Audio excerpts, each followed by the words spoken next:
Welcome back to Dynamics. Okay, so let's do some movie reviews. Not magic, not political, movie reviews. I do enjoy a good movie review. All right, hey, let me know how the sound quality is. I think I've gotten it even a little bit better with the volumes, the volume level. Let me know. Let me know what you think. All right. So, which movie are we going to start with? Well, let's start with the latest movie because there's a list of movies that go back a little ways. So, we'll just start with the most current one. And then that way, if you did want to see it, then it makes a little bit more sense for that to come out now. And then some of the other ones, you'll probably have to catch it on streaming. But okay. So, Wolfman. I saw Wolfman a few nights ago. I actually went and saw it with my girlfriend and her son. They were big fans of a Wolfman movie that came out in, I think, the 2000s, late 2000s probably. The one with Anthony Hopkins and Benicio del Toro. And so, although this one is not related to that one in any way, it's just the same kind of name. They did want to see it, and so we did, and we had a good time. So we'll just start off with that. I know I saw a bunch of reviews where this movie was being reviewed very, very harshly. People are not happy with this movie, and I can definitely see some of that, and we'll talk about it. But overall, so this is my overall review. As you know, I am not a very harsh critic of movies. I do enjoy movies, even at their worst.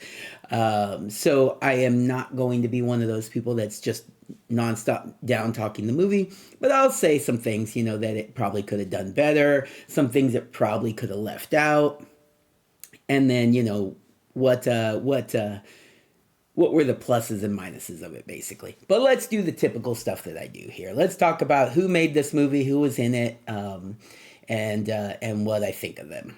All right. So the movie was directed by Lee Winnell. Writers were Lee Winnell and Corbett Tuck. Not familiar with any of them, but there you go. They did that. The stars. We'll start with Julia Garner. She's given top billing here on IMDb. I don't know if I would say she's the main star, but there's two equal co-stars, and then the child who is also a relatively equal co-star of the movie. So, having her there, it makes sense. But Julia Garner, where do we know Julia Garner from? Let's talk about that real quick. Where you may have seen her most recently is she has been cast in the new Fantastic Four movie coming out, I think. Let me see. Is it saying it here? Yeah, Fantastic Four First Steps. She is going to be Shala Ball, Silver Surfer. So not the main Silver Surfer that most of us know. This is one of the other Silver Surfers, like a multiverse type Silver Surfer, I believe, or there's something where they were in a relationship, and so this is like a partner of the was it Norrin Rad, I think is the name of the other Silver Surfer. So she's going to be playing Silver Surfer in the Fantastic Four movie, and there's been a lot of pushback on that. That could be a whole different video altogether, but. Anyways, she's cast in that. She will be playing that when that movie comes out. And so that's maybe where you know her from. What are some of the other things she's done? She did Sin City, A Dame to Kill For. She did Ozark, the TV series. She did the movie The Assistant. And then more recently, anything... no, you know what? That's pretty much. Oh, she was in The Americans, the TV series The Americans. She's done more TV series stuff, but as far as like movies, no, nothing. The Royal Hotel, Apartment 7A. I need to look at that. I think that might be something I might be interested in. If it came out last year too, I need to check on that. Anyways, not super familiar with her, but watching the movie and just looking at her and seeing what she looks like, she's like with a notable exception, which I'll say, but she's of this variety of female actresses that we have been female actresses. You don't have to say female actresses; they are female, typically speaking. Anyways, actresses That's really like just kind of like plain and boring looking and just generic, and they all look the same. They all have kind of like these plain faces with these eyes that are super far apart. You know, the one might have a little darker complexion, one might, have I don't know, different hairstyle. Well, that's her thing, right? So she looks like all of them, but her hair is actually kind of unique. And I do appreciate that she's going for more of, I assume, more of a natural style. It might be bleach blonde, and maybe it's permed, but I don't know if she's going for that look or if that's more natural. I'm not good at figuring out that stuff. But anyways, at least her hairstyle kind of gives her something where she stands out, right? But other than that, if you put like just brown hair, like just regular length brown hair on her and stand her next to any other number of female actresses these days, very plain looking. And I've kind of ranted about this in previous videos where all of our actresses are becoming very generic looking, but our male actors, god dang it, I will get past this. Our actors still have to be like, not all of them obviously, but typically speaking, they have to be pretty good looking, right? Muscular, chiseled face, that sort of thing. Anyways, whole different rant aside, she did a fine job. She, like most of them, they're fine actresses. They just aren't anything special to be getting these roles, but it just seems to be happening, right? Very few actresses have the classic look anymore, right? It's just this new standard generic boring look. Anyways, this is coming from a big old fat guy, so whatever. What's my opinion, right? All right, so let's take a look at who else is in this movie. We also have Christopher Abbott is playing Blake. He's the other main star. Christopher Abbott. What do you know him from? He is from It Comes at Night, Poor Things. I don't quite remember him from Poor Things, but I should. I think maybe he's one of the main character, not main characters, but one of the bigger characters in the movie. Let's see. Let me pull up Poor Things real quick. He's down the list a little bit, so maybe not. Maybe not. Maybe that's why I'm not recognizing him from it. Anyways, very good. Um,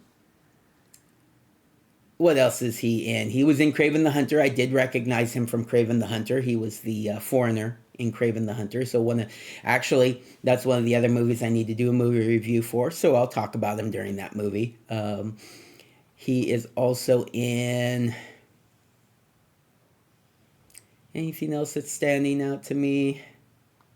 No. So they list It Comes at Night, Processor or Possessor, and James White. Anyways, decent actor. Overall, I've enjoyed him in the last two movies I've seen him in.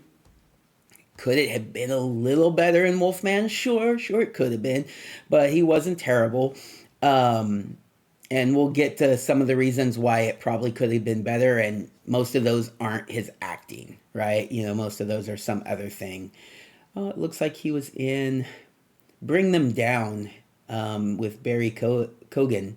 I do like Barry, so maybe I'll check that out. Bring Them Down. Okay, but no, I thought he did a good job.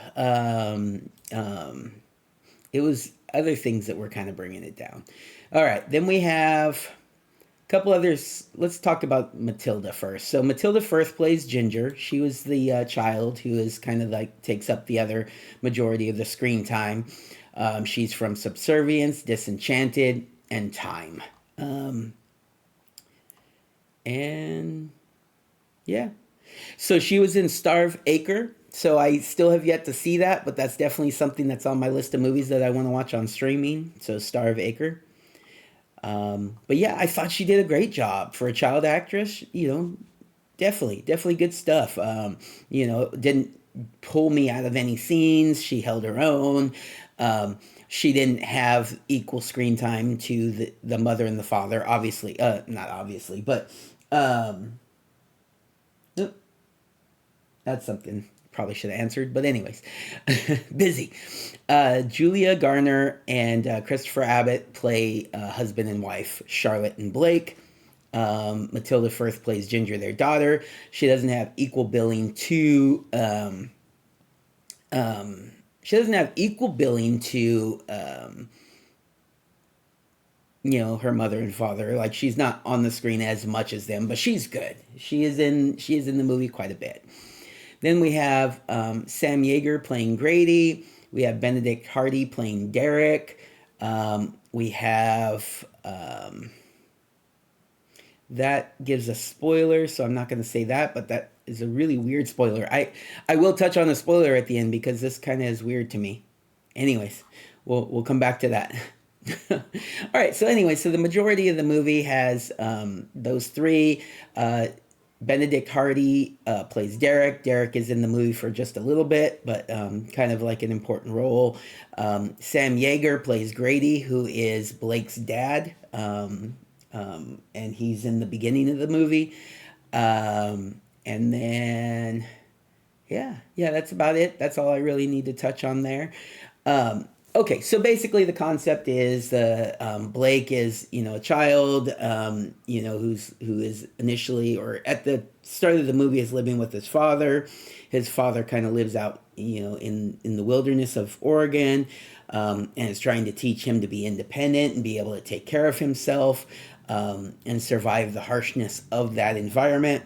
And they're out hunting, and they come across a deer, and then Blake runs away to try to go shoot the deer, and his dad gets mad, and then all of a sudden the monster appears, right? And so they're hiding, and they end up surviving that encounter.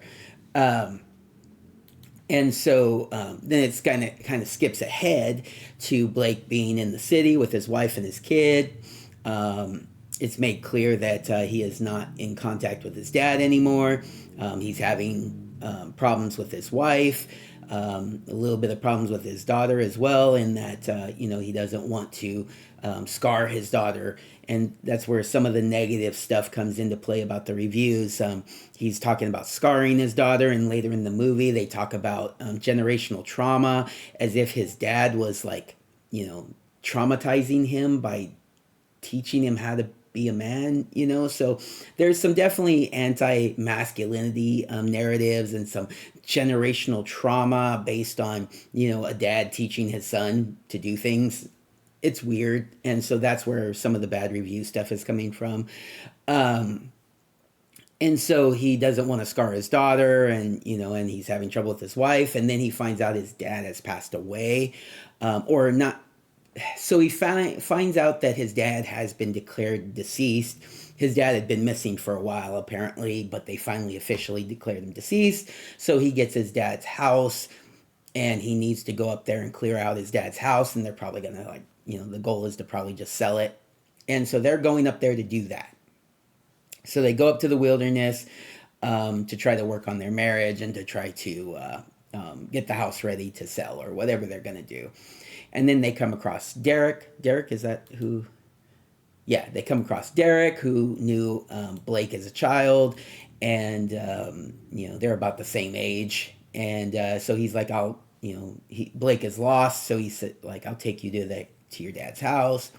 And on the way, they're driving up the road. It's dark. It's at night, and the monster, or something is, but it's obviously the monster is in the road. And he swerves to miss it, and he goes off a hill, lands in like a tree, and then you've seen this in the trailers and the previews and stuff. So Derek falls out of the van for some reason. He opens the door for some reason, which makes no sense, and he falls onto the ground, and then ends up getting dragged away by the monster, and the monster scratches Blake. And then so the rest of the movie is Blake going through this metamorphosis into the Wolfman, the monster, right? And I keep saying monster because it's not like a traditional werewolf, but it is kind of close. It's close enough that, calling it Wolfman is not wrong. It's not like that one movie, oh shoot, I'm gonna forget the name of it, but the one where there it's like 1700s or something in France in like a small village, and the monster is supposed to be a werewolf, but the monster is more like a wendigo than a werewolf. It's not that far away from a werewolf. It's closer to a werewolf than that. But he's going through his transformation process, and it's treating it more like an illness. He's been infected, he's sick, he's having these things happen to him, like he's losing his nails and his teeth, and that sort of stuff. And it slowly but surely progresses, and now I think that was a cat. Now it's not. I'm not going to spoil the movie for you, but it goes from there. And I do want to say before I do any spoilers, that overall I thought it was a fine movie. The makeup, the hair, it's not really CGI, it's special effects, right? Is not great. And I know that's like where they're getting some of the bad reviews from. Also, is the special effects are not great, and they're not. His transformation is awkward. He's slowly but surely adding these different aspects of a Wolfman, and he never really like goes full Wolfman, right? Like when you see a werewolf movie, usually it's full transformation, and their nose gets long, and their feet and extended, and their hands are, it never does that. That's why I say it's not exactly a werewolf, but close enough, and in large part probably because of CGI. Maybe they had, not CGI, they're special effects. They probably had a limited budget for special effects. It wasn't great. All right. So I am now going to jump to spoilers. So if you're not interested in that, have a good day. Thanks for watching the video. I appreciate it. Let me know what you think. Let me know if you think the quality of the videos is better, the sound, the video, and I'm going to be coming out with these videos regularly. I want to keep the content coming. All right. So if you're taking off, have a good one. All right. Spoilers. 3, 2, 1. All right. So spoilers. So it's not a super big twist, but I didn't want to like spoil it by telling you like this casting. It's weird that it's like this. So the Wolfman that they come across is obviously Blake's dad, right? That's not like a huge, like shocking twist. You could probably see that coming. The reason why I was like kind of like thrown off at the beginning of the video is because the person who plays his dad as the wolf is a totally different actor. It's Ben Pendergast. Prendergast. Sorry, not Pendergast. Anyways, Prendergast. Something. Anyways, is Grady Wolf. So his dad is Grady, played by Sam Yeager, and the wolf is played by Ben. Anyways, I thought that was weird. You would think you would usually have the same person, but it is quite a bit later. He's supposed to be quite a bit older, and he's a full-fledged wolf at this point, even though even he doesn't look like a full werewolf, right? So it's obviously they were going for, especially with the effects budget that they probably had. It wasn't great. But anyway, so his dad's the wolf. He's infected his son. The generational trauma is he has infected his son with this disease, this werewolf disease. There it is, right? Wah, wah. In the end, they are able to take him out. They kill the Grady wolf. And then the dad fully goes through his metamorphosis, and they end up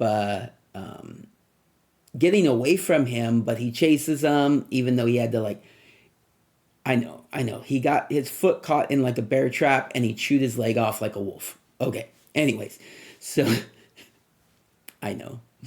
So, and he chases them on 3, like his hands and his leg, right?